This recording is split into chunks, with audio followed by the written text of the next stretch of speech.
മഹാലക്ഷ്മി സീരിയലിൻ്റെ latest promo റിവ്യൂയിലേക്ക് എല്ലാ കൂട്ടുകാർക്കും സ്വാഗതം. അങ്ങനെ ഭക്ഷണം കഴിച്ച് വന്ന ലേഖയും മഹിയും കൂടി കുഞ്ഞിനെ നോക്കുകയാണ് കേട്ടോ. ആ സമയത്തും കുഞ്ഞ് എഴുന്നേറ്റിട്ടേ ഇല്ല. പക്ഷേ നമ്മുടെ ജാനമ്മയുടെ മുഖത്ത് അങ്ങനെ ഒരു കള്ളത്തരമാണ്. കാരണം ജാനമ്മയ്ക്ക് കുഞ്ഞ് എഴുന്നേൽക്കാതെ ഒരു പേടിയാണ് കേട്ടോ. കാരണം വൈകുന്നേരത്തല്ലേ എന്തെങ്കിലും സംഭവിക്കുള്ളൂ എന്നിങ്ങനെ പറയുന്നത്.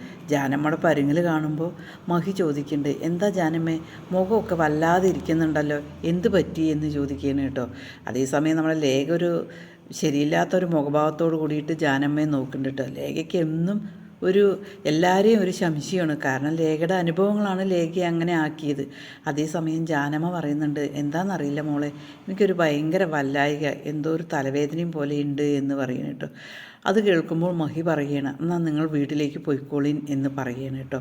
അതിനുശേഷം ജാനമ്മ കാണാതെ ജാനമ്മയുടെ മോനും മരുമോളും കൂടിയിട്ട് കാത്തിരിക്കുകയാണ്. എന്താ അമ്മയെ കാണാത്ത, ഇനി അമ്മയെ കാണാത്തേ എന്ന് പറഞ്ഞിട്ട് അമ്മയെ വഴി നോക്കിയിരിക്കുകയാണ് കേട്ടോ.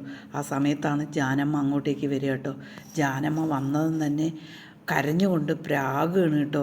നീ ഒരിക്കലും ഗതി പിടിക്കില്ലടാ, ഒരു കൊച്ചു കുഞ്ഞിനെയാണ് നിനക്ക് വേണ്ടിയിട്ട് ഞാൻ ചെയ്തിരിക്കുന്നത്. ഇത്രയും മഹാഭാവം ഞാൻ എൻ്റെ ജീവിതത്തിൽ ചെയ്തിട്ടില്ല, നീ ഒരിക്കലും ഗതി പിടിക്കില്ല എന്ന് പറഞ്ഞിട്ട് സ്വന്തം മോനെ ശാപവാക്കുകൾ ചൊരിയാണ് കേട്ടോ. കാരണം അത്രയും വിഷമമുണ്ട് ജാനമ്മയ്ക്ക് കേട്ടോ. അതിനുശേഷം ആ ദേവരാജൻ എന്ന് പറയുന്ന ആ മകൻ പ്രതാപനെ വിളിച്ച് പറയുകയാണ് കേട്ടോ. പ്രതാപനും ഉണ്ണിയും കരുണയും ഉഴിച്ചലിന് പോയിരിക്കുകയാണല്ലോ നമ്മുടെ തോമസ് വൈദ്യരുടെ അവിടുന്ന് പ്രതാപനോട് വിളിച്ച് പറയുമ്പോൾ പ്രതാപന് ഭയങ്കര സന്തോഷമാണ് കേട്ടോ. പ്രതാപൻ മോളോട് പറയും, മോളെ നീ റെഡിയായിരുന്നോ അവരുടെ കരച്ചിൽ കാണാൻ?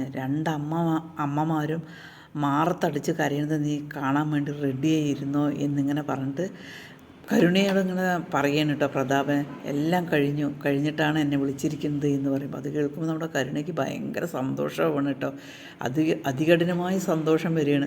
അതേസമയം ഇതെല്ലാം കേട്ടുകൊണ്ട് ഉണ്ണി പുച്ഛഭാവത്തിലിരിക്കുകയാണ് കേട്ടോ.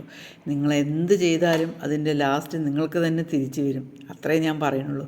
ഒരുപാട് നീ സന്തോഷിക്കേണ്ട, സത്യം നടന്നതിന് ശേഷം മാത്രം നീ സന്തോഷിച്ചാൽ മതി പറഞ്ഞിട്ട് ഉണ്ണി പ്രതാപനോട് പറയുകയാണ് കേട്ടോ. അങ്ങനെ അവരെല്ലാവരും കാത്തിരുന്ന നിമിഷമായി എന്ന് പറഞ്ഞിട്ടിരിക്കുകയാണ്.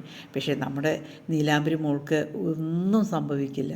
അവൾ ദൈവത്തിൻ്റെ അദൃശ്യകരങ്ങൾ ഏറ്റുവാങ്ങിയ കുഞ്ഞു മോളാണ്. അതുകൊണ്ട് അവളെ ആര് നിഗ്രഹിക്കാൻ നോക്കിയാലും അവളോട് അത് നടക്കില്ല കേട്ടോ. ഈ ചാനലൊന്ന് ലൈക്ക് ചെയ്ത് ഹൈപ്പ് ചെയ്ത് സപ്പോർട്ട് ചെയ്യണേ.